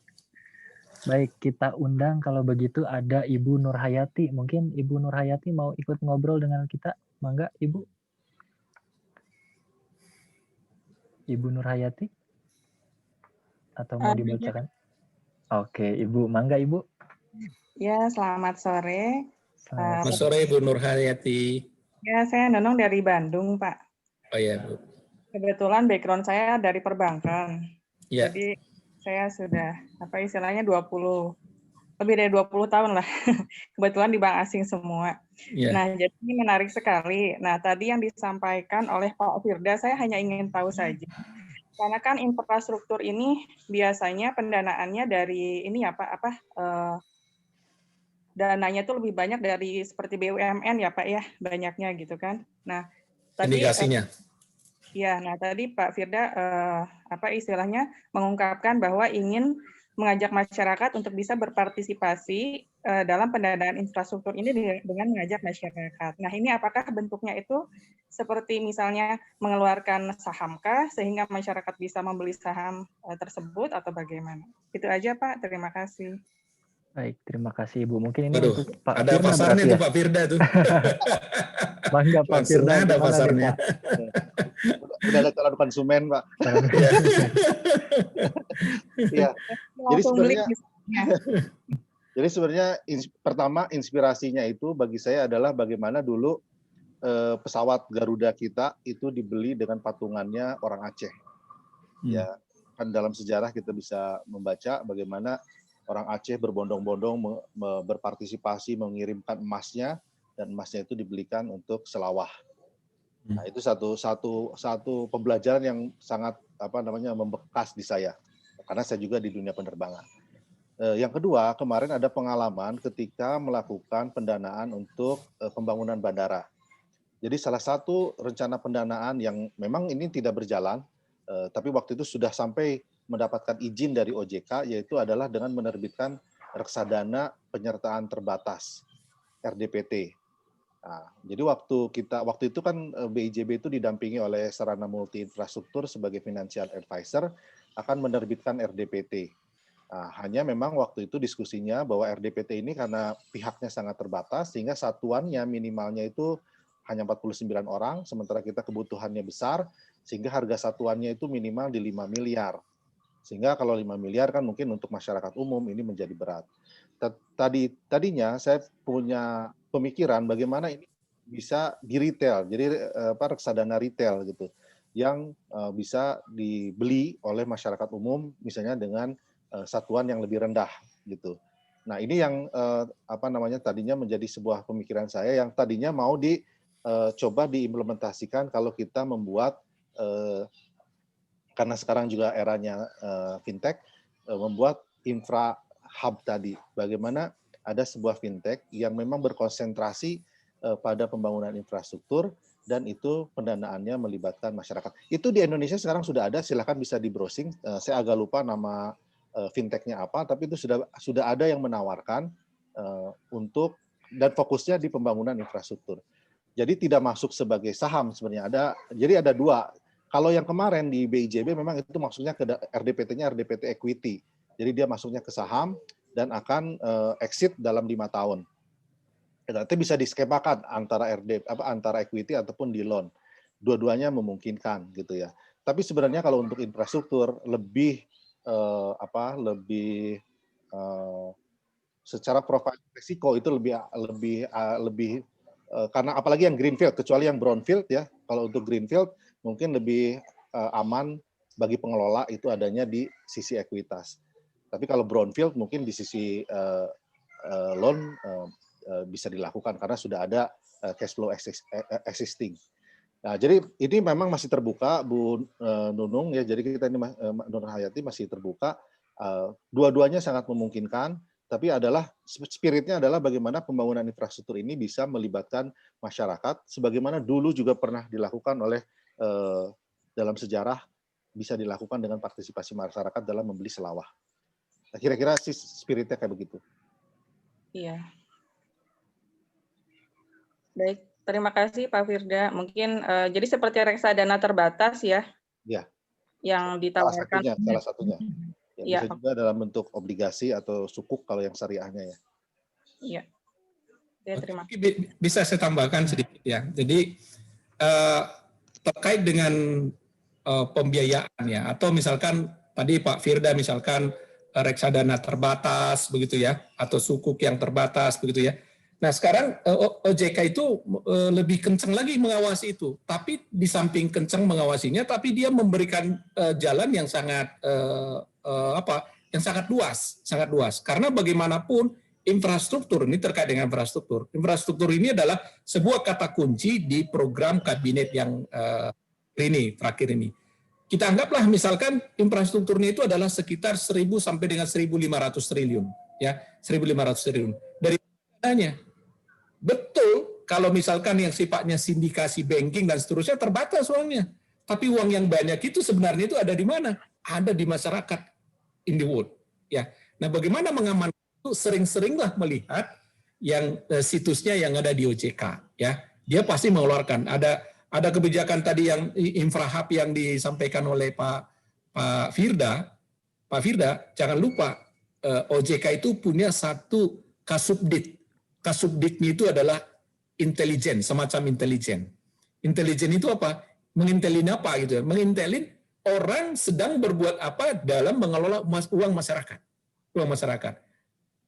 Anda harus hati-hati, tapi sekaligus juga menjadi kenyamanan bagi masyarakat dalam proses menyimpankan uangnya, menggolangkan uangnya ke siapa. Nah, jadi kita cukup aman juga dari sisi undang-undang. Nah, tapi lagi-lagi, tadi kalau Bu Parti mengatakan aman nggak sih? Ya tentu aman kalau kita melihat itu ada di OJK, karena OJK itu adalah menjadi watch-nya, kira-kira begitulah Pak Ardan. Dan juga Bu. Ya. Baik. Maaf, mungkin saya bisa menambahkan, mungkin juga bisa dalam bentuk reksadana terproteksi ya. Nah, bisa. Kalau reksadana terproteksi itu kan jangka waktu memang sudah tertentu. Tertentu, ya. Nah, biasanya kan orang, istilahnya masyarakat, mungkin akan lebih mau membeli reksadana seperti itu karena dia sudah pada akhir jatuh tempo, pokoknya pasti kembali. Tapi dalam perjalanan waktu, misalnya di lock dulu selama 2 atau 3 tahun maksimal. Setelah itu masyarakat bisa diberi keleluasaan untuk mencairkan dananya jika dibutuhkan. Hanya melihat tentu dengan real saat itu kondisi reksadananya sendiri, apakah kondisinya sedang naik atau sedang turun. Jadi ada pilihan seperti itu, mungkin kalau menurut saya juga bisa ya. Ya, betul. Ya. Baik, terima kasih Ibu Nunung ya, Ibu Nunung atas pertanyaannya kepada Pak Firda dan juga Pak Palti. Baik, Bapak Ibu, punten ini karena waktu kita sebentar lagi, jadi ini ada 2 pertanyaan terakhir ya Bapak Ibu. Mohon maaf untuk yang bertanya lagi mungkin di lain kesempatan. Baik Bapak, ada pertanyaan lagi dari Bapak Enggar. Mangga Bapak Enggar mungkin ingin ngobrol bareng dengan kita Bapak? Iya. Astagfirullahaladzim. Dua kali salah. Bu Enggar. Ada juga nih. lagi kurang Bu Enggar fokus, mahasiswa kayaknya kita kan? kurang kopi nih Bu. Iya Pak ya. Punten nih Bu. Bu Enggar mahasiswa kita kan? Iya Pak, Bukan? saya Iya. profesional 14. Iya. Punten, Wajahnya Ibu, familiar punten sama kita. saya. Ya. Kurang kopi kayaknya ini ya. Nggak apa-apa. Minum dulu Pak Ya, Ardan. ya. Mangga, Selamat Ibu. sore. Mohon bertanya Pak Palti. Saya ingin bertanya untuk mempelajari fintech ini sebenarnya apakah kita harus menguasai perkodingan atau sebenarnya lebih penting itu kita mengetahui alur keuangannya. Dan yang kedua, bagaimana kita mengetahui startup fintech yang aman? Mungkin tadi Bapak udah bilang ya di OJK gitu kan. Nah, kan banyak tuh penipuan-penipuan itu lewat OTP. Apalagi kan terutama kita transaksi dari marketplace itu kan sebenarnya banyak banget pakai OTP kan biasanya. Tapi ternyata dalam beberapa kasus justru rekening kita itu bisa dibobol karena OTP itu Pak. Nah, seperti itu. Nah, itu bagaimana tanggapan Bapak? Terus yang berikutnya, apakah insurtech itu termasuk ke dalam layanan fintech, Pak? Dan apakah di Indonesia sendiri sudah banyak gitu? Karena kan insurtech udah banyak ya dilakukan di negara-negara di luar sana gitu. Apakah di kita sendiri itu sudah banyak berkembang? Dan apa contohnya mungkin Pak ya? Terima kasih itu aja Pak. Langsung nih? Mangga Pak. Oke, Bu Enggar, wah luar biasa ya pertanyaannya ya. Jadi kalau apakah perlu coding gitu ya? Saya mengatakan mengetahuinya perlu saja, tapi tidak perlu kita ada orangnya ahlinya lah itu ya, ahli yang terkait dengan di perkodingan begitu ya. Kalau di mahasiswa kita cukup mahasiswa S1 saja yang akan kita rekrut. Diam-diam memang saya karena udah sering keluar masuk ke OJK itu kayaknya cocok juga saya ingin membuatkan yang disebut dengan insurtech tadi gitu ya, insurtech tadi. Memang itu sangat menarik di Indonesia ya. Jadi ada nggak itu di Indonesia? Oh ada sudah ada di Indonesia. Namanya Coverhound. Salah satunya Coverhound. Itu di Indonesia itu, di Indonesia. Walaupun dia dikatakan ada di luar negeri, sebenarnya itu ada di Indonesia. Ada lagi Connection Asia.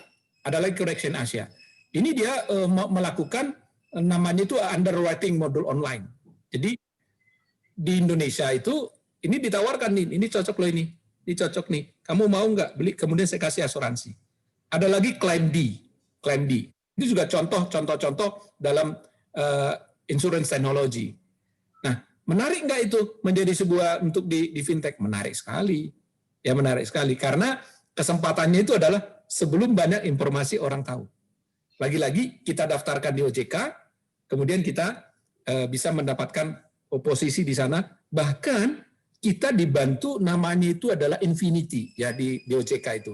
Ada sebuah program di OJK di mana Universitas Telkom itu juga terlibat karena cuman jarang sekali orang Universitas Telkom sekarang join di sana mungkin karena pandemi juga ya. Kita malah dikasih satu lantai di OJK di lantai 22 kalau nggak salah namanya Infinity.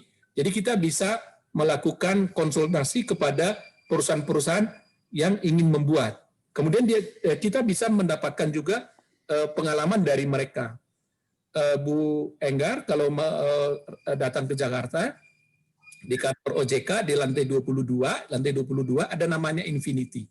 Nah, hampir tiap hari itu selalu ada semacam exposure terkait dengan perusahaan-perusahaannya, kemudian dia mau melakukan apa di sana gitu ya. Nah, itu penting ya. Karena saya mengatakan bahwa penting Anda masuk di OJK supaya aman. Kalau tadi ada penipuan lewat OTP ya, saya harusnya sih harus kita lebih aman di sana ya, lebih aman, lebih paham tentang yang disebut dengan password, menggunakannya dengan cara yang tersistem, jadi tidak sembarangan.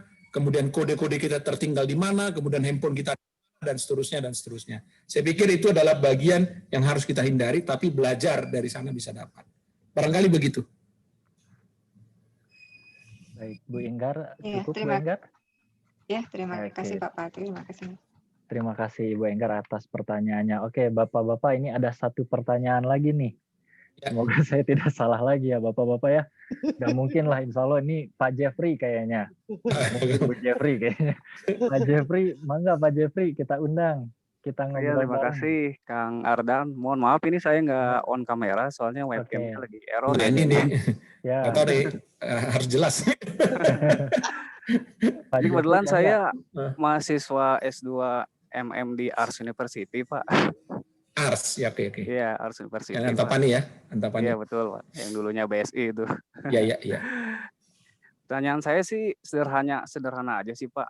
Ya dengan kehadiran banyaknya bisnis-bisnis fintech saat ini, apakah ada dampak positif dan negatifnya gitu Pak di tengah masyarakat? Karena kan seperti kita tahu banyak sekali Pak ya aplikasi-aplikasi fintech ya seperti, mohon maaf saya menyebutkan merek ya, seperti Akulaku, Dana ataupun yang lainnya. Dan itu kan menimbulkan stigma yang buat masyarakat tuh, saya gampang nih kayaknya kalau mau minjem uang di Akulaku aja karena kan prosesnya gampang gitu Pak. Nah, menurut Bapak, apa sih dampak positif dan negatifnya dengan kehadiran semakin banyaknya fintech itu di Indonesia gitu, Pak? Oke, gitu aja. baik. Oke, baik. Nanti bisa ditambahkan Pak Firda ya, karena Ya, Pak. banyak sekali di pelakunya ya. Tapi lagi-lagi saya katakan, kalau kita lihatkan laporan kepada OJK sebagai regulator yang mengawasi yang disebut dengan fintech ini, hampir tiap hari itu masuk 5 sampai dengan 30. Sekarang jadi berubah, 50 menjadi 100 laporan tiap hari. Ada satu situsnya yang kita bisa melaporkan fintech apa begitu ya. Nah sebenarnya bagi kita yang berpikir positif, UKM kita sebagai ingin mengelola sebuah uang untuk bisa kita jadikan menjadi sebuah bisnis karena kita tidak punya uang, ini adalah menjadi sinyal positif. Jadi positif. Tapi lagi-lagi jangan lupa bahwa Anda harus masuk di dunia digital. Jadi jangan masuk di dunia lain. Jadi di dunia digital, nama Anda ada di digital, perusahaan Anda bisa diakses, kemudian bisnis ini apa, maka orang confidence untuk menyampaikan uangnya kepada Anda, gitu ya. Itu yang pertama. Kemudian yang kedua, kalau ada orang menyalahgunakan, nah sekarang undang-undangnya keras loh. Undang-undangnya keras. Nah, persoalannya adalah ketika Anda tidak masuk di fintech, ternyata Anda boleh meminjam tanpa melalui yang tadi, yang sektor-sektor yang saya katakan tadi itu. Tidak melalui itu. Udahlah ini aman, inilah dipinjam uang saya sama Ibu Ratri, kan katanya. Ternyata Bu Ratri itu adalah hanya namanya saja yang dipakai. Ternyata yang menggunakan uangnya itu adalah uang temannya atau suaminya atau anaknya begitu ya. Ternyata nggak bagus anaknya itu. Dikiranya itu adalah Bu Ratri aja yang meminjam uangnya tadi. Alergi telur? Contoh misalkan begitu ya. Contoh misalkan saja. Nah, sehingga ada nggak positif dan negatifnya? Ada, kembali lagi kepada kita. Kembali lagi kepada kita. Tapi kita sangat beruntung dengan adanya. Tadi lagi-lagi saya katakan ada yang mengawasinya. Nah, rajin-rajinlah masuk di sana. Dan memang Pak Jeffrey, Bapak harus masuk di digital. Kalau Anda tidak bisa terdetek di digital, Anda mungkin tidak dibolehkan meminjam. Nah, misalkan saja nomor WhatsApp aja nggak punya, begitu kan? Atau Facebook aja nggak ada, begitu kan? Atau misalkan kalau sekarang di IG-nya nggak ada, atau muncul di IG tapi dia adalah hanya kongko-kongko dengan temannya, bukan pekerjaannya yang dia tampilkan. Walaupun itu, tapi ini quote and quote bisa di-create, bisa di-create. Tapi ada juga orang yang pintar mengatakan, ini mah create katanya. Ini mah di-design, direkayasa. Bisa saya buktikan ini rekayasa, bahwa dia itu pura-pura bekerja padahal enggak. Dari mana? Dari sisi lain, dari big data. Nah ini dari RC kita di DBA, Digital Business Ecosystem. Harusnya dia paham sekali bahwa ini cocok nih. Jadi kalau saya katakan di sektor itu 3 sektor dari fintech tadi itu bisa dimiliki sama Universitas Telkom di DBA tadi. Kira-kira begitu. Ya, Jeffrey kalau kurang lebih. Silakan Pak Firda, mungkin ada pengalaman pernah gagal atau kalau gagal tadi sekolah sudah kita tahu ya. Enggak Pak. Fintech saya nggak tahu tuh. Coba silakan Pak Firda. Mana tahu gitu. Baik, ini kan sore ini sebenarnya di pertanyaan terakhir ini kan bisa jadi konklusi juga dari ngopi ini ya, karena dari sisi judul kita lagi bahas nih dunia fintech, tantangan sekaligus opportunity, juga dampak positif dan juga dampak negatif. Mungkin sebelum kita bicara dampak positif dan negatif, sebenarnya fintech ini juga perlu dibarengi dengan edukasi kepada masyarakat. Literasi ya namanya. Ya, literasinya. Jadi bahwa terutama literasi finansial atau literasi pendidikan keuangan kepada kita, baik secara pribadi, keluarga, ataupun bahkan perusahaan. Bahwa sebenarnya berhutang itu adalah untuk kegiatan produktif. Seperti tadi Pak Dr. Falti sampaikan, itu prinsip utamanya. Jadi jangan sampai nanti melihat fintech itu sebagai sebuah exit, sebuah solusi untuk kebutuhan konsumtif. Gitu. Itu yang perlu kita gaungkan kepada masyarakat, sehingga bagi masyarakat yang sudah berpikir positif atau berpikir produktif, fintech itu akan menjadi solusi perkembangan usahanya.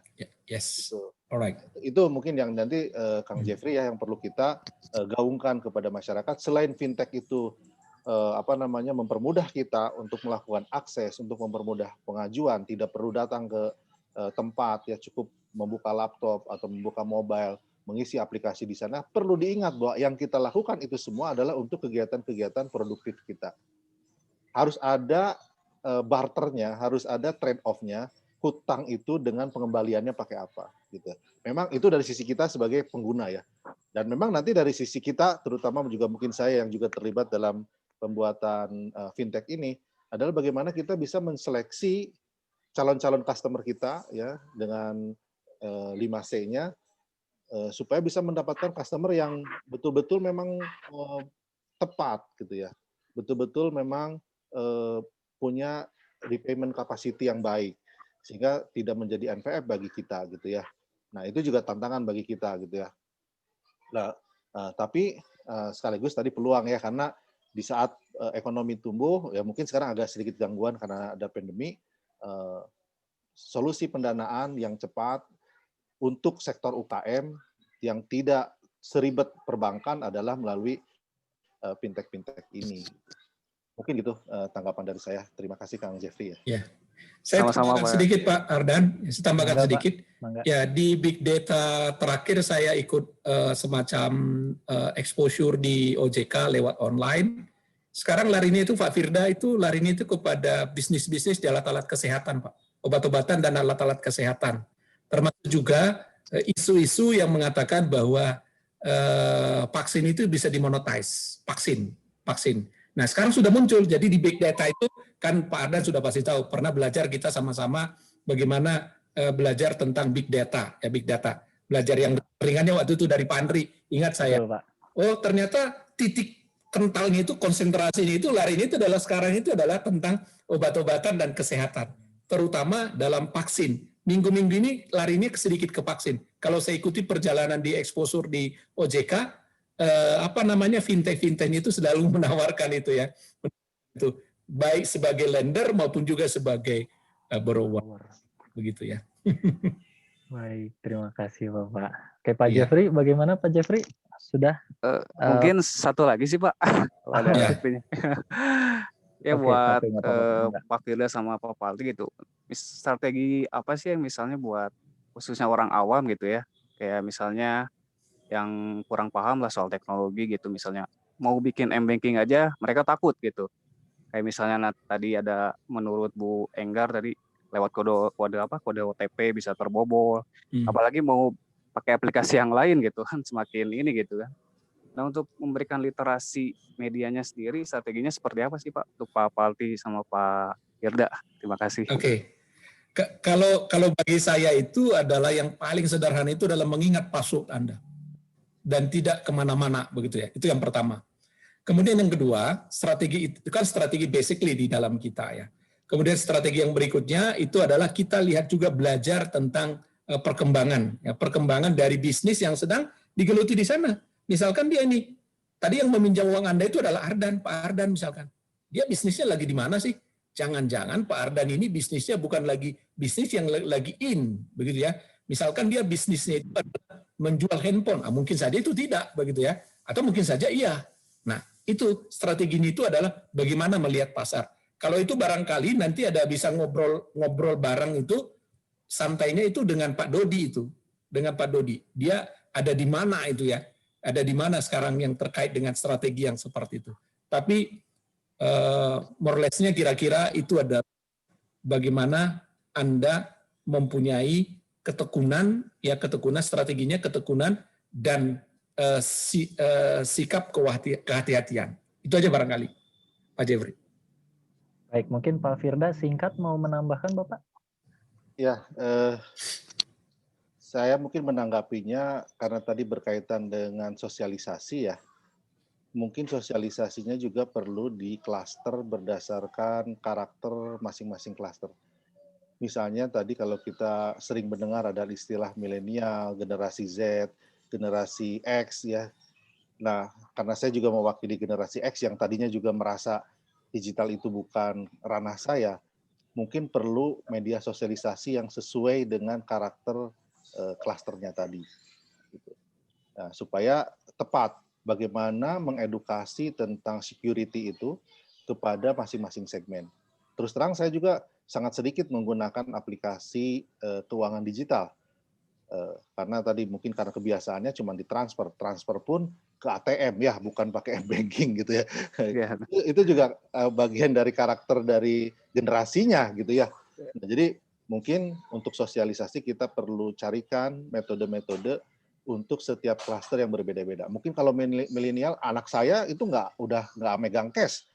Dia selalu tanya, aku nggak ada cash nih, gitu. Karena semuanya sudah ada di HP-nya. Sementara saya kan lebih cenderung megang cash dibandingkan dengan megang digitalnya. Nah itu mungkin nanti kita perlu buatkan mekanisme sosialisasi sesuai dengan karakter dari masing-masing generasinya. Saya pikir itu mungkin tambahan dari saya. Baik, terima kasih Pak Firda. Pak Jeffrey mungkin cukup Pak?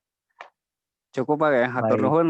Iya, Pak Palti, Pak Firda, Kang Ardan, hatur nuhun. Baik, baik nih Bapak-Bapak, karena waktunya memang sudah habis nih, jadi mohon banget untuk acara ngobrol online bersama MM ini harus kita akhiri ya Bapak-Bapak. Baik, saya ucapkan terima kasih banyak kepada Bapak Palti dan juga Pak Firda yang sudah sharing pengetahuan dan juga pengalamannya dengan kami semua, sehingga semoga ini ilmunya sangat bermanfaat gitu ya Bapak Ibu bagi kita semua. Terima kasih juga kepada Bapak Ibu semua yang telah hadir menyempatkan waktunya untuk mengikuti acara ini. Namun jangan lupa Bapak Ibu semua, minggu depan kami masih mengadakan acara ngopi online bareng MM ini. Untuk minggu depan adalah mengenai digital talent management dengan topik talent engagement imperative for leadership. Oke, di mana acara ngopi online ini akan berlangsung hingga 6 Januari 2021. Nah, jadi setiap Rabu sore nih Bapak-Bapak kita akan mengadakan acara ngopi bareng MM setiap jam 15.30 hingga jam 17.00. Oke, terima kasih juga tadi kepada Ibu Nur dari admisi atas informasinya mengenai pasca sarjana. Baik, Bapak Ibu jangan lupa juga untuk mendapatkan sertifikat bisa mengisi link feedback yang ada di kolom chat. Baik, mungkin itu saja. Namun sebelum kita akhiri nih Bapak-Bapak mohon izin foto bareng dulu nih Bapak-Bapak. Boleh ya Bapak-Bapak, Ibu-Ibu semua. Minta izin. Buka dulu ya. Ya. Walaupun ngopi harus foto-foto Pak akhirnya Pak. Oke, mungkin Pak Tias boleh membantu kami untuk foto-foto Pak. Ya, Bapak Ibu. Baik. Silakan dinyalakan dulu kameranya. Kita ini ada 3 slide di saya. Baik, siap ya Ibu ya. Untuk slide pertama mohon ditahan 1, 2, 3.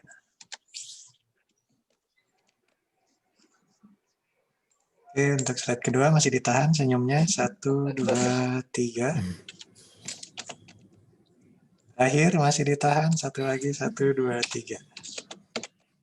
Ya cukup, mangga Pak Ardan. Baik, terima kasih. Terima kasih Pak Tias atas bantuannya. Baik, sama-sama. Sekali lagi terima kasih banyak Bapak-Bapak dan Ibu-Ibu semuanya. Mohon maaf apabila ada kesalahan ketika saya memandu acara ini. Baik, saya tutup. Assalamualaikum warahmatullahi wabarakatuh. Waalaikumsalam warahmatullahi wabarakatuh. Terima kasih Pak Palti. Terima kasih Pak Palti. Pak Palti. Firda. Terima kasih Pak Firda. Sama-sama Bu Parti. Ya, salam Sukses sehat untuk kita semuanya. semua. Salam Terima sehat, Bu. kasih. Mohon izin live ya.